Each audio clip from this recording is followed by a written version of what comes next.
श्रीमती की नींद खुल गई। आई क्या हो रहा है? माँ के लिए मैं झाड़ू लगाऊं और मैं कह रहा हूं लगाऊं। अरे तुम इतने पढ़े लिखे डॉक्टर हो और माँ इतनी बड़ी अनुभवी है, जरा सी बात के लिए शोरगुल क्यों कर रहे हो, बहस क्यों कर रहे हो, लड़ेगा क्यों कर रहे हो? महीने के 30 दिन होते हैं, 15 दिन तुम लगाओ ना 15 दिन तुम लगाओ। बोलो समस्या हल हुई, योजना क्या हो गई? फेल। पर उसके मन में ये भाव आ गया, किसके मन में?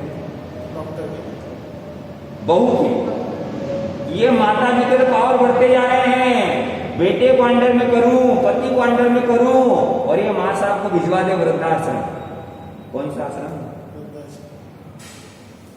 वृद्धाश्रम भेजने का विचार किया और पति को कहा मैं आपके अस्पताल में आ जाओ। पर मां मना करती है, तो मां ने मना करना था। पर पत्नी को पता होता है कि जिसको आदमी बनाने में मां को 20 साल लग जाते हैं, उसको बेवकूफ बनाने में पत्नी को 20 मिनट भी नहीं। एक दिन चक्कर में आ गया, खाना खाते खाते उठ गया, बेटा क्या हुआ? मां आजकल धंधा अच्छा नहीं चल रहा है, डॉक्टर को ज्योतिष को पूछ ले। मां ज्योतिष को पूछा तो ज्योतिष कह रहा जिस घर जो व्यक्ति विधवा का मुंह देख के जाता है उसका धंधा अच्छा। मां बोली, पहले झटका लगा, तुरंत समझ गई, बेटा ज्योतिष का भला हो। पहले मैं 1 घंटा धर्म ध्यान करती थी, अब 5 घंटे धर्म ध्यान करूंगी। तू जब बाहर निकल जाएगा उसके बाद में क्या करूंगी? उसके बाद में कमरे से बाहर आऊंगी। माँ तो माँ अच्छा सोचती है, बढ़िया सोचती है। बहू बोली समस्या तो वही की वही है, माँ तो घर में इसको बाहर करो। फिर वही नाटक क्या हुआ? बोले ज्योतिष कह रहा है कि जिस घर में विधवा रहती है उसका धंधा अच्छा नहीं चलता। माँ ने बैग उठाई और रवाना, खाएगा भी उठाया सामयिक का धर्म ध्यान का, जिसका बेटा ही हुआ नहीं और उसका धन भी क्या हो। बहू बोले अभी नहीं भेजना, 2 दिन बाद जाएंगे, मुहूर्त देखेंगे। मुहूर्त क्यों देखना? कि मां साहब के वृद्धाश्रम से वापस नहीं आए। लोग ज्योतिष के चक्कर में पड़े रहते, पर ज्योतिष विद्या सत्य है क्या? मोदी जी नोट बंद करने वाले हैं, किसी को पता? किसी को बताया क्या? 5-10 करोड़ लोगों को देवी देवता भी आते हैं, 50 लाख ज्योतिष भी इंडिया में, पर एक ने भी नहीं बताया कि साहब मोदी जी नोट बंद करने वाले। एक ने भी नहीं बताया कि मोदी जी लॉकडाउन करने वाले हैं। इसका मतलब सारे ज्योतिष फर्जी, सारे देवी देवता जिनको आते हैं सब फर्जी, किसी ने नहीं बताया। एक व्यक्ति ज्योतिष के पास चला गया, भाई साहब मेरा धंधा अच्छा नहीं चलता, क्या करूं? तो बोले नींबू काट के लगा। वो व्यक्ति बोला ज्योतिष महाराज मेरी दुकान ही नींबू की गाय की है, वही दुकान ढंग से नहीं चल रही है। एक व्यक्ति ज्योतिष के पास गया कि मेरे आजकल धंधा अच्छा नहीं चल रहा, क्या करूं? तुम्हारी शनि की 7.5 है। हाँ तो क्या करना पड़ेगा? 1.25 लाख जाप करना पड़ेगा। लाओ दे दो उनको। क्या दे दो? दक्षिणा नहीं, वो दे दो मंत्र, मैं कर लूंगा। ज्योतिष बोला तू गलत पड़ गया, उल्टा हो जाए, तू तो दक्षिणा दे दे, मैं कर दूंगा तेरे क्या। कितने बड़ा आश्चर्य है कि भूख तुमको लगी है और मैं भोजन कर लूं, पेट तुम्हारा भर जाए, ऐसा हो जाएगा? आखिर 5100 रुपए में, कितने रुपए में? 5100 रुपए। सब इतने तो नहीं है, 2500, सब 2500 भी नहीं है, 1100 दे देना। 1100 भी नहीं, 500 दे देना। 500 भी नहीं, चल 100 दे देना। 100 रुपए भी नहीं है, चल 51 दे देना। 5100 के बाद कितने में आ गई? वो व्यक्ति 5 रुपए निकाल के बोला, बोले ये आप मेरे 5 रुपए ले लो और 1.25 लाख जाप कर दो मेरे। तो ज्योतिष ने 5 रुपए भी उसको वापस दे दिए। बोले तू जा, तेरा शनि महाराज कुछ नहीं बिगाड़ सकता, तेरे पास है ही क्या? तेरे पास कुछ नहीं है, शनि कैसे बिगाड़ सकता? सावधान रहना, मेहनत में विश्वास करना, ज्योतिष में विश्वास मत करना, मेहनत में विश्वास करना, भाग्य में विश्वास मत करना। जो भाग्य भरोसे होते हैं वो लोग कायम होते हैं। लिफ्ट भी होती है मल्टी में ऊपर जाने के लिए और चढ़ाव भी होता है। मल्टी का नुकसान ये है कि लाइट बंद हो गई तो आदमी बीच में लटक जाएगा, और चढ़ाव का फायदा ये है कि वो आखिरी तक पहुंचाते रहेगा। आप भाग्य के भरोसे हैं तो लिफ्ट में चल रहे हो, और चढ़ाव से चढ़ रहे हो तो मेहनत में विश्वास कर रहे हो। मेहनत करने वाला लक्ष्य पर पहुंच ही जाता है। 2 दिन बाद का मुहूर्त निकला। कितने दिन बाद का? 2 दिन बाद का मुहूर्त निकला। माँ को छोड़ के आ गए। माँ 500 रुपये महीना भेजूंगा और क्या करूंगा? महीने में देखना है। 1 हफ्ते में हर संडे आ जाऊंगा। ठीक है बेटा, सुखी रहो। 5-6 दिन निकल गए। बढ़िया खाना पीना, दाल सब्जी रोटी। एक दिन खाना खाने के लिए बैठे और थाली में 2 मिठाई। वृद्धा माँ साहब ने पूछा, आज मिठाई क्यों? अरे आज संडे का दिन है, संडे मिठाई। अच्छा संडे आज तो मेरा बेटा आने वाला है। मैं खाने बैठ गई। अरे बेटे को मैं क्या खिलाऊंगी और बेटे की आगवानी कौन करेगा? फटाफट वो जो रोटी थी आधी भूखी रह गई, 2 मिठाई के पीस हाथ में लिए आकर के दरवाजे पे बैठ गई। मेरा बेटा आएगा, मैं उसको 1 मिठाई खिलाऊंगी, वो खा लेगा, फिर मैं उसको दूसरी मिठाई खिलाऊंगी। बेटा मेरा हाथ पकड़ लेगा और वो मिठाई मेरे मुंह में दे देगा। कितने दिन बाद मेरे बेटे को देखूंगी। कभी अलग होने का काम नहीं पड़ा। 6 दिन हो गए बेटे को देखे हुए। अब इस कार में तो आया ही होगा। वो कार निकल गई, इस कार में आया, इस कार में, कार आ रही है, जा रही है, हर कार को आशा के साथ देख रही है और निराशा उसके हाथ लग रही है। शाम का भोजन भी नहीं किया। रात को 11 बजे तक रास्ता देखा और हाथ में 2 पीस मिठाई के थे। वो क्या कर गई? वहां बच्चे खेल रहे, उनको क्रम बन गया। जब भी मिठाई आएगी थाली में कौन सा वार होगा? संडे होगा, रविवार। और वो मिठाई किसको खिलाई जाएगी? बेटे को खिलाई जाएगी। हर संडे इंतजार होगा, बेटा नहीं आया। एक दिन रात को 2:30 बजे नींद खुल गई और नींद में देखा घड़ी की ओर 2:30 बजे। पास में कैलेंडर, और आज तो 30 दिसंबर। मेरे बेटे का आज क्या है? जन्मदिन। सबसे पहली बधाई मेरी होगी। आप इसमें जाके डायल किया नंबर, बेटा मैं तेरी माँ बोल रही हूँ, सुखी रहो, चिराई रहो, उन्नति करो, प्रगति करो, बहुत बहुत आगे बढ़ो, जुग जुग जीवो। बेटा कभी तेरे को दुख नहीं आए, कभी संकट नहीं आए, कभी पराजय नहीं, हमेशा जय हो, विजय हो।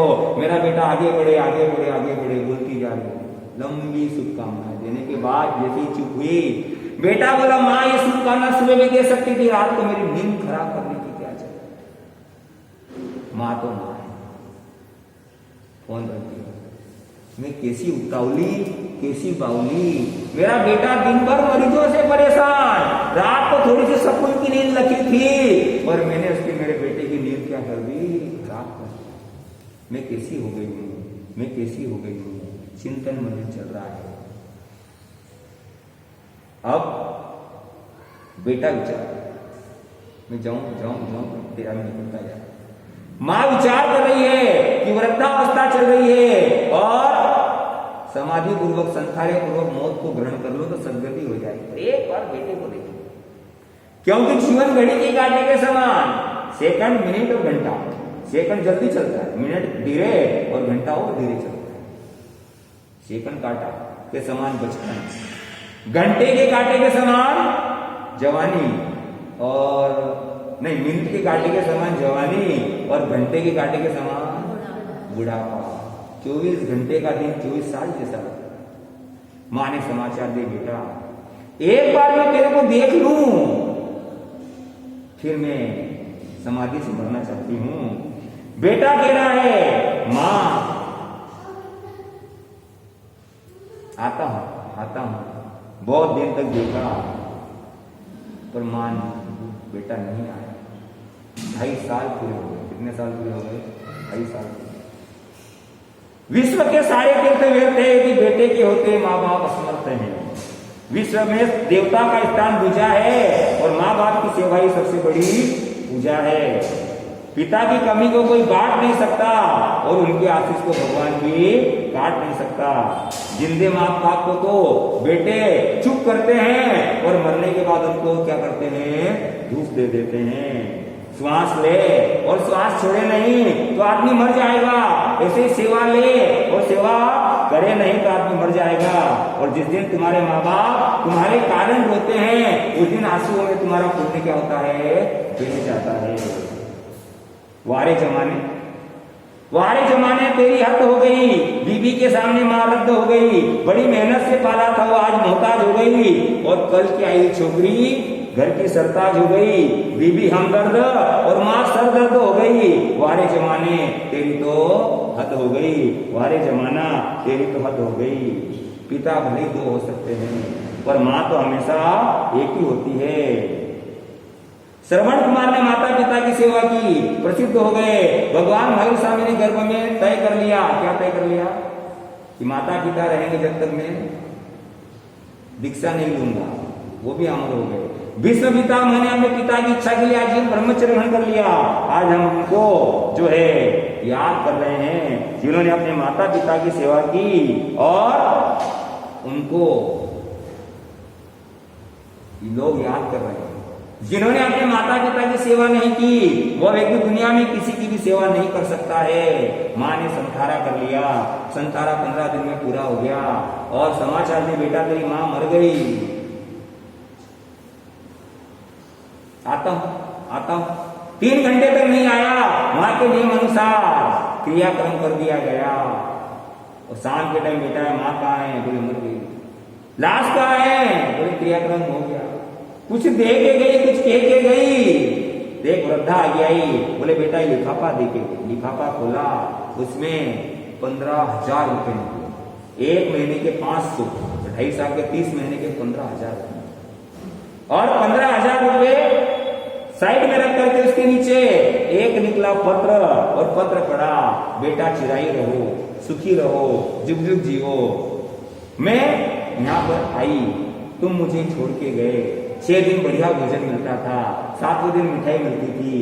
पहले ही रविवार मिठाई आई, मेरे को बड़ी खुशी थी, मेरा बेटा मिलने आएगा, मैं अपने हाथ से उसको मिठाई खिलाऊंगी। दूसरा पीस मेरा बेटा मुझे खिलाएगा। बेटा मैं दिन भर कार देखती रही, रात भर कार देखती रही, तू नहीं आया बेटा। हर रविवार यही कर्म बन गया, मैं तेरा इंतजार करती, मिठाई तेरे लिए रखती, तू नहीं आता तो मैं वो मिठाई बच्चों को दे देती। बेटा 2.5 साल हो गए, मैंने मिठाई को चखा दी, एक ही भावना थी, मैं तेरे को अपने हाथों से मिठाई। बेटा तेरा पहले महीने 500 रुपए का मनी ऑर्डर आया, और वो मनी ऑर्डर लेकर के और मैं सामान लेने, सारा सामान मैंने खरीद लिया, और उसके बाद में बेटा ऐसा एक दृश्य देखा कि मैंने सामान वापस कर दिया और मेरे पैसे लेके वापस वृद्धाश्रम। बेटा मैंने क्या देखा, एक वृद्ध व्यक्ति, दुबला पतला शरीर, हाथ में लकड़ी, टूटी हुई थाली है, काला शरीर है, गाल बैठे हुए हैं, और आंखें अंदर घुसी हुई है, भीख मांग रहे हैं दोनों पति पत्नी, और दुकानदार उसके आगे जा आगे जा आगे जा। बेटा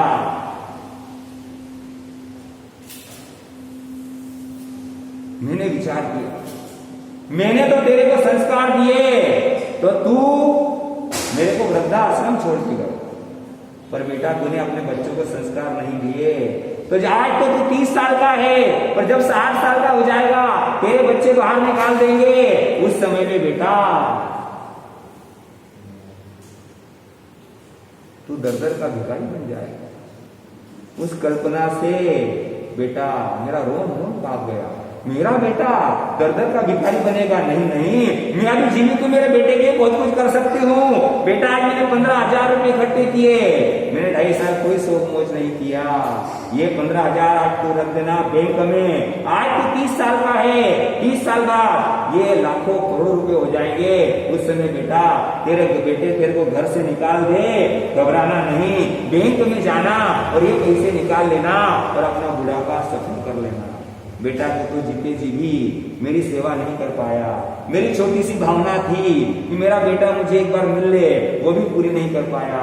मैंने इतना बड़ा बलिदान किया कि भर जवानी में मेरे पति का सपना साकार करने के लिए, तेरे को पैरों को खड़ा करने के लिए, डॉक्टर बनाने के लिए पूरा जीवन न्यौछावर कर दिया। पर बेटा तो मेरी छोटी सी भावना पूरी नहीं कर पाया। उसका भी एक कारण होगा बेटा कि मैंने ही पिछले जन्म में किसी का बेटा उसकी माँ से अलग किया होगा। वही कर्म मुझे आज हृदय में आए हैं। बेटा हो सके तो अपने बच्चों को अच्छे संस्कार देना और धर्म आराधना करना, ऐसा कार्य करना कि तेरे बेटे तुझे वृद्धाश्रम में नहीं छोड़ पाए। तुम्हारी अभागन माँ। बेटा पत्र पढ़ते पढ़ते रो रहा है। कैसी देवी जैसी माँ, कितनी त्यागी माँ। इस पत्नी के चक्कर में मैंने माँ को वृद्धाश्रम में रख दिया। पहले पत्नी देवी लग रही थी, आज इसको पत्नी यमराज के समान। ये आज इसकी पत्नी उसे जो है यंत्री दिखाई दे रही है। ओ माँ,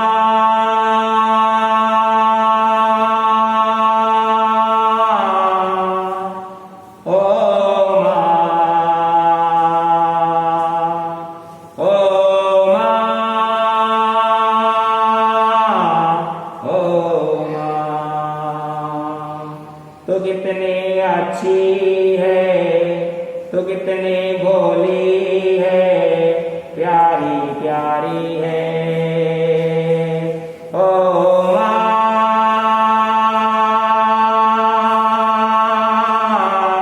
ओ माँ, ओ माँ, ओ माँ। ये जो दुनिया है जीवन कांटों का तू फुलवारी है।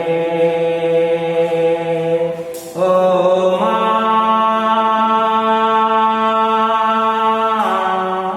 ओ माँ, ओ माँ, ओ माँ। दुखन लागी है माँ तेरी आखियाँ, दुखन लागी है माँ तेरी आखियाँ।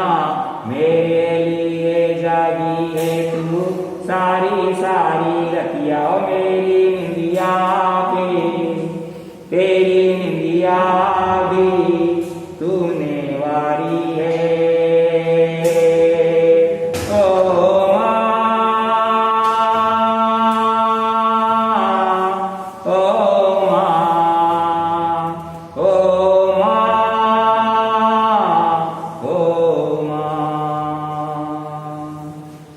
अपना नहीं तुझे सुख दुख कोई, अपना नहीं तुझे सुख दुख कोई।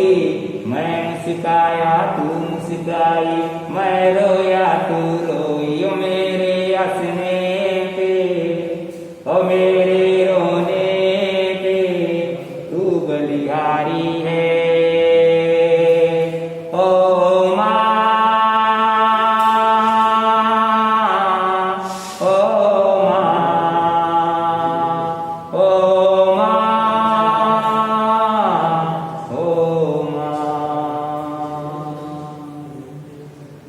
माँ बच्चों की जा होती है, माँ बच्चों की जा होती है। वो होते हैं किस्मत वाले जिनके माँ होती है। तो कितने सुंदर है, तो कितने शीतल है, प्यारी प्यारी है। ओ माँ,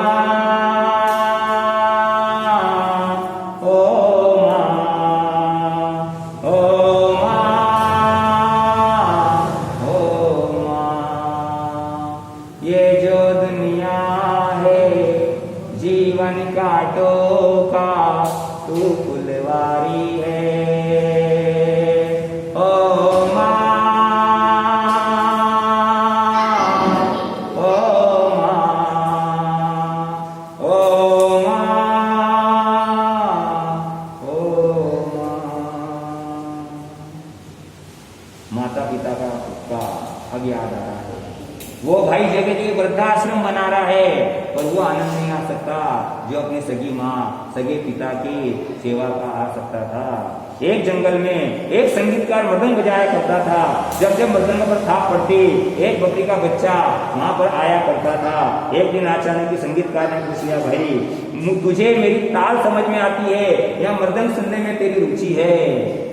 बकरी का बच्चा बोला, ना तो मेरी मर्दंग में रुचि है, ना आपकी साथ समझ में आती है। मैं तो सिर्फ इतना जानता हूँ, इस मर्दंग पर जो चमड़ा चढ़ा है वो मेरी माँ के चमड़े का है और वो जब जब बजता है तब मुझे ऐसा लगता है मेरी माँ मुझे बुला रही है और मैं खींचा चला आता हूँ।